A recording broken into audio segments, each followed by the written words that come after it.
couple months ago, I started noticing some funny hamster noises coming from the front of the truck. I finally popped open the hood and I noticed that there was some uneven wear on the drive belt and on the idler pulley.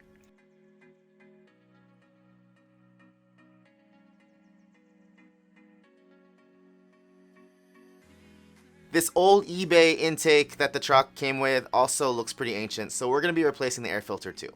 To get started, make sure that you have all the right parts. If you look at this box, it says part number 38001.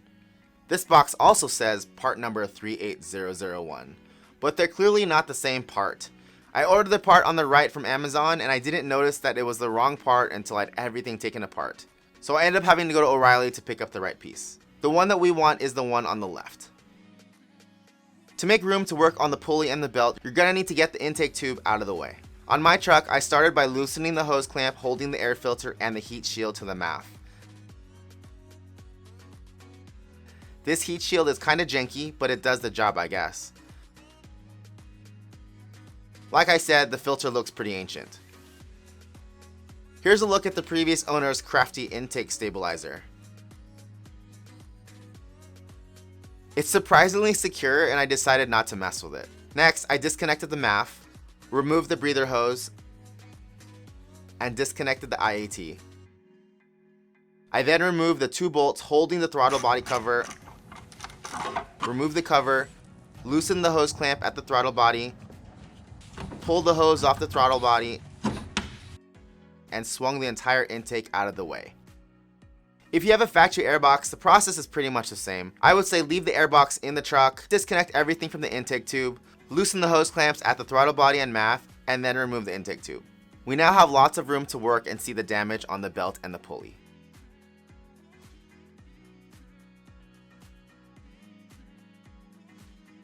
Just below the alternator is the belt tensioner.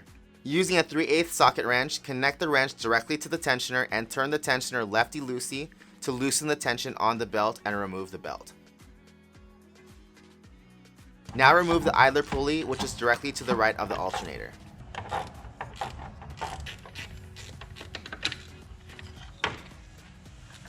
On the back of the pulley is this spacer washer thing. I was stumped at first on how to remove it, but it was easily removed by hitting it with a rubber mallet.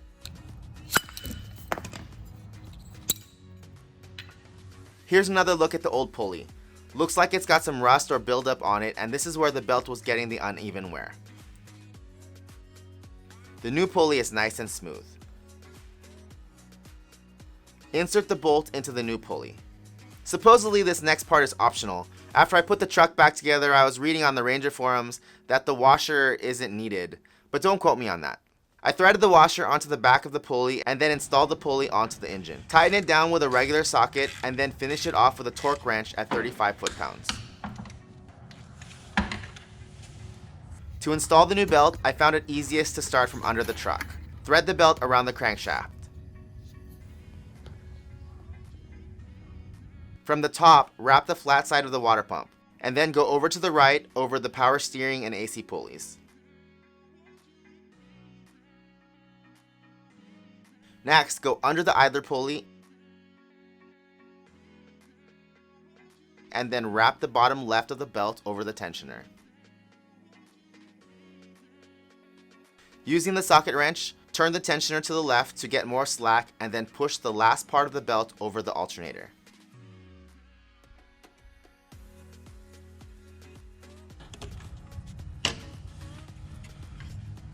Release the tensioner and the belt will tighten up automatically.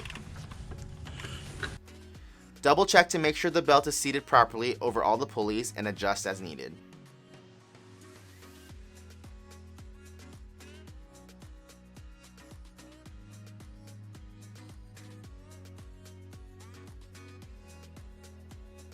Reinstall the intake tube onto the throttle body and tighten the hose clamps. I didn't reinstall the throttle body cover, but I reinstalled the bolts so I don't lose them. Reinstall the IAT, the breather hose, and the MAF. Here's the new K&N filter I used to replace the old tired filter. The new filter is longer, but it fit.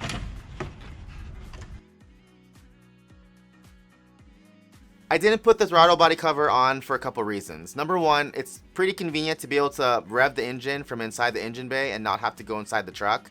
And secondly, I don't use cruise control in this truck, so I'm going to be doing a cruise control delete pretty soon. I think this is the cruise control module. There's a cable running from it to the throttle body. Start the truck and pray that you put the belt on correctly. Everything seems okay here.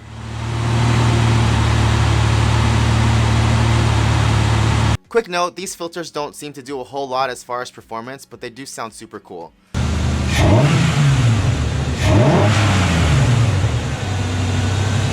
One thing I would caution you on is that if you like to drive through mud or water, it probably isn't a good idea to have a cone filter like this. My old truck had a dust filter on top of the cone filter to keep out water and dust.